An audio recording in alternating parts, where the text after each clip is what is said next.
So you want to be a real estate investor. Did you know that only 3% of all investors who get started will ever buy a single house? Do you want to be in that 3% who do? Well, stick around and we'll show you how. So why do most investors fail? Well, it's certainly not because of a lack of knowledge in how to do a deal. I've known hundreds of investors over the years, actually so many, it's almost a cliche how many people know how to do a deal from start to finish. They know all of the mechanics and the technical aspects of doing a deal, whether it's sub-twos, lease options, wholesaling, rehabbing. They know all of the parts and how to do a deal, but yet they've never bought a single property. It's not about not having money. I can tell you after 25 years in this business that if you have a good deal and you don't have a dime, somebody will come along with the money and make that deal happen.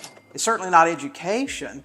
If you guys know my story, you know that I have a 9th grade education. I quit school in 9th grade, and that was a Mississippi public school system education, which is probably more like a 6th grade education most other places. Now, the reason that most investors fail is because of this 6 inches right here between their ears. It's all about the mindset. So what is mindset and why is it so important? Well, mindset is our attitudes, our beliefs, the mental framework that we have for what's going to happen, what we can accomplish. It comes sometimes from childhood, from things that have happened to us in the past, from traumas that we've received. You know, you think about things like this and why it's so important. If I decide that I want to use door knocking as a lead generation thing, which we do all the time and do very well with it, we'll go out, we'll knock on doors, but if I walked up to that door thinking, gosh, if I knock on this door, if somebody answers the door, they're probably not going to sell me the house anyway, and they probably owe too much, and it probably needs too much work, and even if I buy it, I probably won't be able to sell it. What do you think the chances are we're going to be successful in talking to that seller and buying that house and getting it sold? Probably not very good. We've got all of these ideas already built up in our head that we're going to fail. And that's why having the right mindset when you approach that door. When I knock on a door, I want to buy that house. And I know if anybody's able to, I'll be able to. I can talk to those sellers. I can help them. I know how to make a deal out of that. So having a positive mindset really helps us be successful in that instance. Because your mindset affects your actions and decisions, having a good one really affects your chances of accomplishment. In real estate investing, this can many times mean the difference between success and failure. Now, I could give you thousands of statistics on mindset and the correlation between a successful mindset and business success, but let me just offer you this. I've been a teacher and a trainer in the real estate space for over 20 years, and it's a commonly known and often referenced statistic in the education space among teachers that 97% of real estate investors who actually buy courses never buy their first investment property. Now think about that for a minute. These are people that have invested in their education, but they never took the tools that they purchased, used those skills, went out and actually bought an investment property. Now this doesn't include the countless thousands of people who hang out in free groups on Facebook or on YouTube somewhere and never really get the proper training, okay? Now, some teachers, students do better, but overall, 97%, man, that is just a staggering statistic when you look at the number of people who actually purchase courses and never actually buy a house.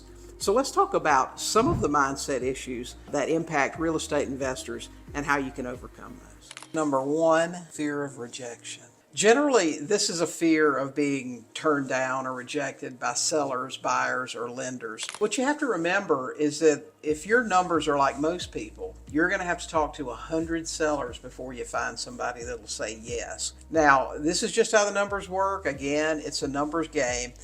Depending on your negotiation skills, you may talk to fewer. You may talk to a lot more if you're a poor negotiator. That's really something that you're going to have to work on. But on average, in the beginning, you'll talk to 100 sellers before you buy a house. You just have to look at it as every no gets you closer to a yes.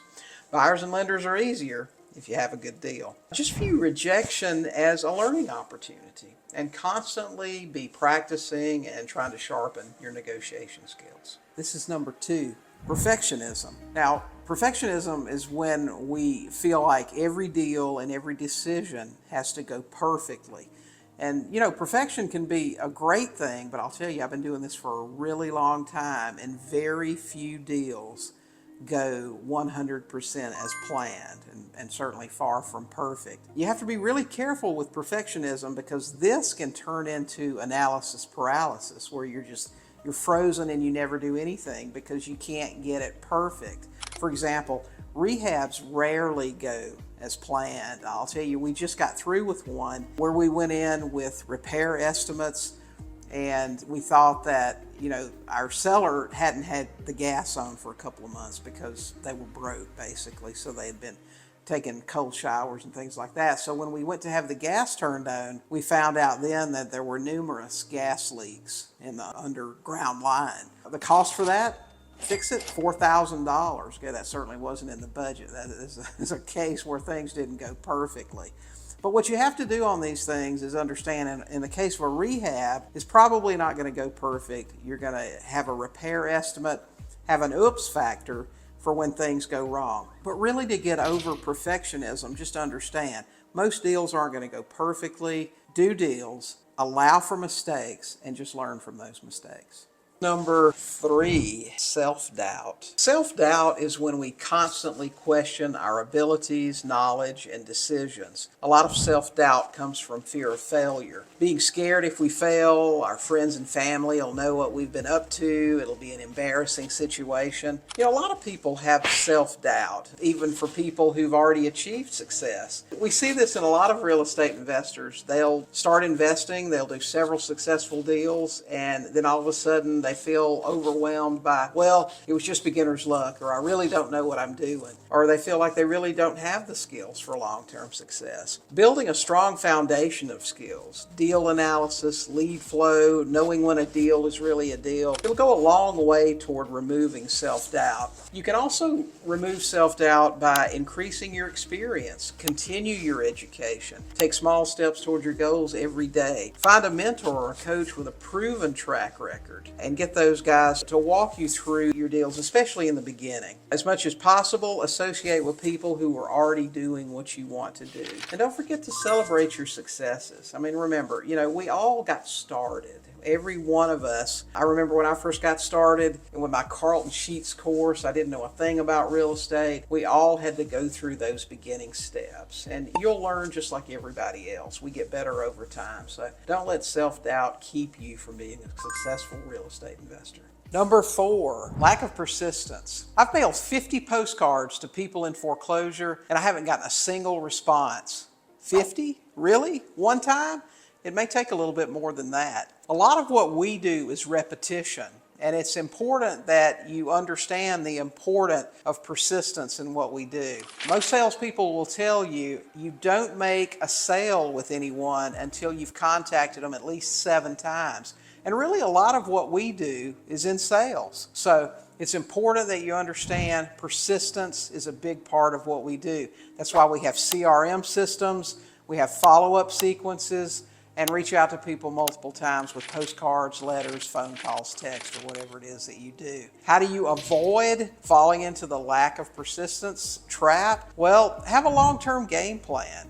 Stick with it. Understand that it's important that you follow up with people, and you're probably going to have to talk to a seller more than once before you make a deal. Number 5, impatience. Impatience with real estate investors is when they want quick results, a certain number of deals within a certain period of time, instant profits. And it's a big problem because investors that have impatience many times will become motivated buyers. Let's just say, for example, I'm going to do 3 deals this month, and instead of carefully analyzing their deals, making sure there's certainty of profit, they just start buying deals because, it's the 30th of the month, I've only bought 2 houses, I need another one, so the next deal that comes along is their deal.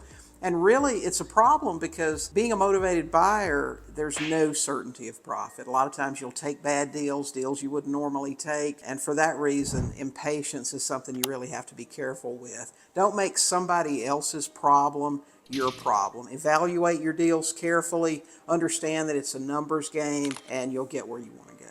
This is number 6, complacency. Being too comfortable where you are. You know, in teaching investors for over 20 years, what I've really discovered is that if you're really comfortable where you are, if you have a good job, if you make plenty of money, but you just have this idea that you want to be a real estate investor, you're going to have a harder time being successful than someone who, say, is broke or hates their job, doesn't make enough money, and really wants something better. When you're too comfortable with your current success and standard of living, you're more likely to not want to go through the pain of having to grow and learn new things and reach outside of your comfort zone. Strange as it may sound, your chances of success are less likely. That's just the way it is. So how do you overcome that? Well, understand that all growth is going to lie outside of your comfort zone. Think about what would happen if all of a sudden you lost that great job that you had, or you became less comfortable or made less money. What would you do then? If you're willing, to endure that pain. Because I'm telling you, when I started real estate investing, I already worked a job where I worked 70 hours a week. I was not home a bunch, and all of a sudden I had to invest all this extra time in learning, in talking to sellers, calling sellers, looking at houses, doing things. I was willing to endure that pain because I hated where I was so much. If I had had a really comfortable job, if I made a ton more money, I might not have been willing to go through that. So what you really have to do is just look at the possibles. I think the Stoics called it a negative realization. What would happen if things weren't going so well? How would you really deal with that? Do you really want to have somebody else control your income or control your lifestyle for the rest of your life? If you'll decide to do for a short time what others won't, you'll find that you can do for the rest of your life what others can't. So don't be complacent. Number 7, comparing ourselves to others. Why do we insist on comparing our lives, our deals, our successes to other people? I get it. In this day and age, especially with Facebook and all the other social media, we see everybody's highlight reel, all of the highs, none of the lows. And it can really get easy to say to ourselves, gee, our lives, our business, our successes, it isn't that great compared to what Joe over there is doing. It can be easy to forget the gratitude we should feel for where we are today compared to where we were yesterday. To overcome this, we need to focus on our own successes. How are we doing compared to our goals that we set for ourselves? And we really need to be using other people's success as motivation and not as something to compare ourselves to and say, well, we're not really doing that well. Because as long as you're performing well compared to the goals you set for yourself, as long as you're running your own race, you're doing okay. This is number 8, being resistant to change. A wise man once said that nothing is guaranteed in life except change. And real estate investing is no different from that. A lot's changed since I got started investing and since I bought my first investment house in 1999. Laws change, rules and regulations, lending, financing, things with what we can do with real estate, how we can buy and sell. Things are changing all the time, and you just need to accept that that's going to happen.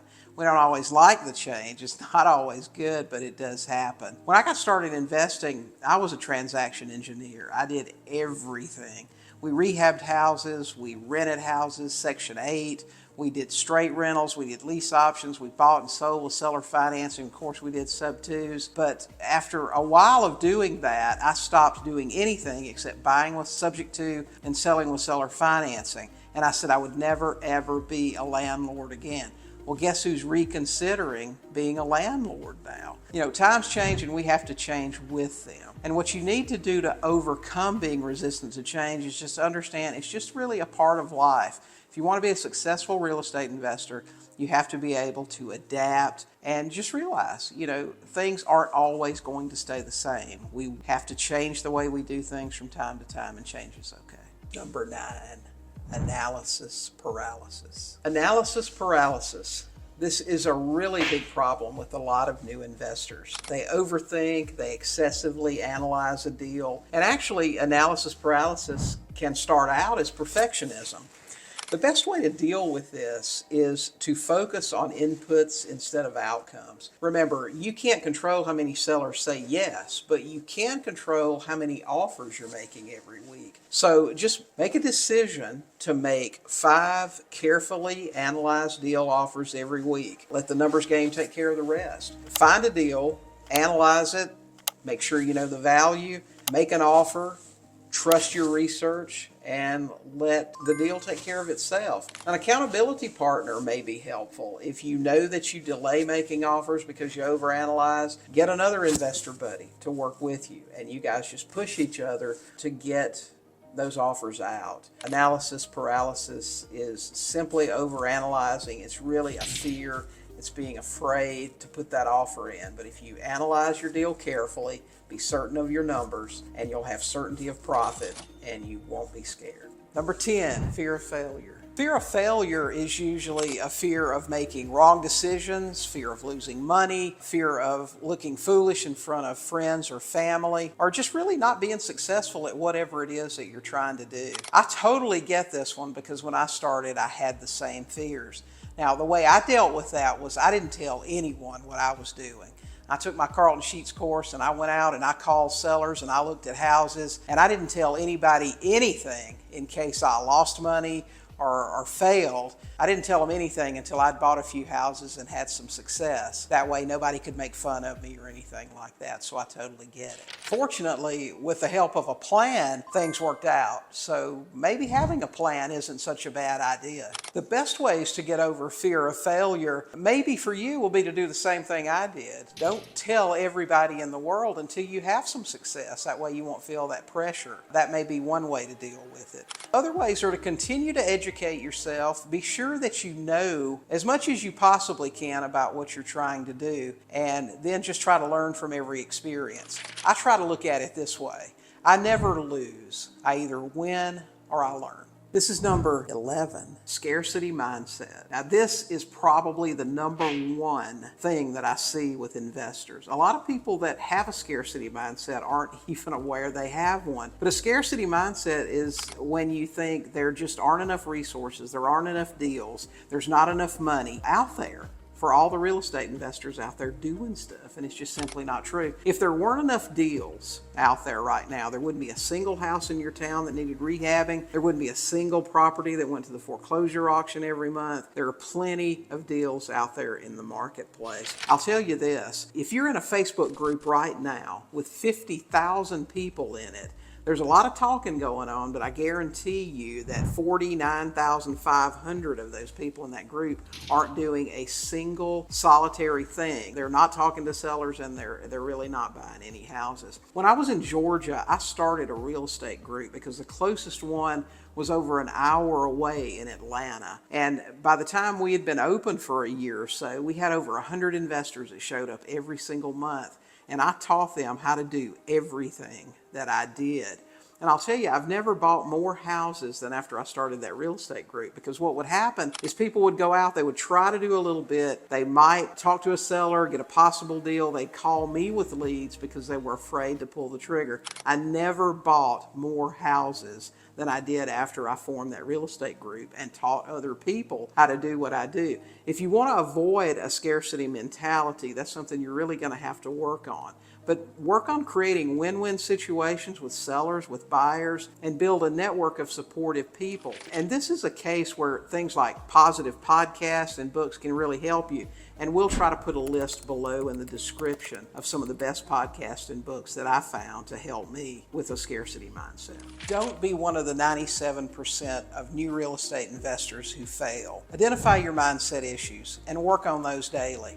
Listen to podcasts that can help. Read books that deal with mindset. Attend events and network with like-minded people. Most of these people are working on the same issues you are, and it's good to be around them. See what's working for them. I deal with some of these same issues and work on them every single day. I'll share a list of my favorite podcasts and books that help with mindset in the description below. Remember, your mindset is a powerful, often overlooked tool in real estate investing.